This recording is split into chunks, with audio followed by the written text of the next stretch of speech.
महत्त्वाची बातमी बघूया। शेतकरी नेते आणि आमदार सदाभाऊ खोत यांनी सरकारलाच घरचा आहेर दिला। राजू शेट्टी यांच्या आंदोलनाला समर्थन देत सदाभाऊ खोत यांनी महायुती सरकारवर निशाणा साधलाय।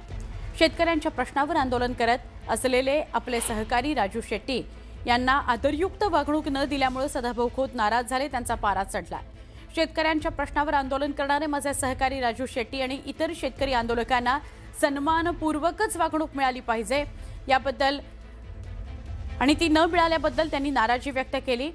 या आंदोलनादरम्यान शेतकऱ्यांनी पोलिसांमध्ये झटापट झाली, त्यावेळी राजू शेट्टी यांना पोलिसांनी फरफटत नेल्याची घटना घडली। यावर सदाभाऊ खोत यांनी तीव्र प्रतिक्रिया नोंदवली आहे।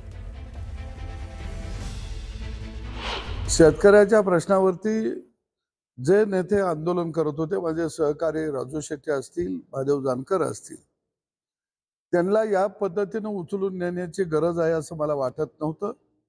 मोर्चा काढतो म्हणले असते तर काही अंतरापर्यंत त्यांना चालत आले असते, त्या ठिकाणी तो मोर्चा अडवला असता, सभेमध्ये रूपांतर झालं असतं, सरकारनं चर्चेला निमंत्रण दिलं असतं तर निश्चितपणानं हा चर्चेच्या मार्गातून प्रश्न सुटला असता। पण मला वाटतं की शेतकऱ्याच्या प्रश्नाला थट्टा मस्करीमध्ये जर आपण न्यायला लागलो तर निश्चितपणानं हे राज्याच्या दृष्टीने योग्य आहे असं मला वाटत नाही।